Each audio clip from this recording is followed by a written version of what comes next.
దేవీ నవరాత్రుల్లో రెండవ రోజు గాయత్రీదేవి అమ్మవారికి నివేదించే ప్రసాదం పులిహోర. ఈ రోజు నేను మీకు టెంపుల్ స్టైల్ పులిహోర చూపించబోతున్నాను. మీరు ఎప్పుడైనా అబ్జర్వ్ చేశారా, గుడిలో ప్రసాదంగా పెట్టే పులిహోరలో ఆవపిండి టేస్ట్ వస్తుంది అని?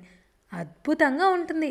ఒక్క కప్ ప్రసాదంతో అస్సలు సరిపెట్టుకోలేము. టెంపుల్ స్టైల్ పులిహోరని 2 సార్లు తిరువాత వేసి చేస్తారు.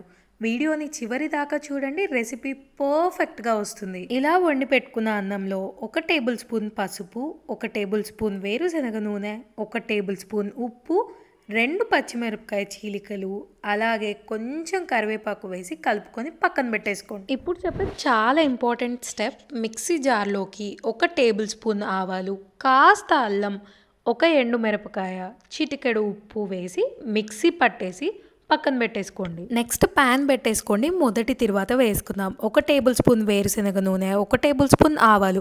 గమనించారా, మనం ఆవాలు ఇక్కడ రెండోసారి వాడుతున్నాము. అలాగే 1 టేబుల్ స్పూన్ మెంతులు, ఇది ఖచ్చితంగా వేయాలి. మెంతులు కొంచెం కలర్ చేంజ్ అయ్యాక కరివేపాకు, చింతపండు రసం వేసేయండి. కాసేపు మీడియం ఫ్లేమ్లో పెట్టి చింతపండు చిక్క పడేంత వరకు బాయిల్ చేసుకోండి. 1 టేబుల్ స్పూన్ బెల్లం యాడ్ చేయండి. బెల్లం యాడ్ చేస్తే పులుపుని బ్యాలెన్స్ చేయగలుగుతాము. అప్పుడే టేస్ట్ చాలా బాగుంటుంది. ఆ తర్వాత పసుపు పట్టించిన అన్నంని వేసి కలిపేసుకోండి. ఇప్పుడు రెండో తిరువాత చూపిస్తున్నాను.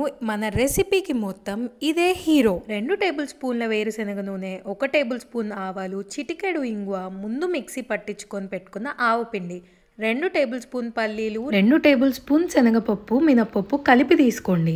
ఈ ప్రాసెస్ అంతా మీడియం ఫ్లేమ్ మీదనే చేయండి. బై ద వే, మీకు స్మెల్ అయితే చాలా అద్భుతంగా వస్తుంది.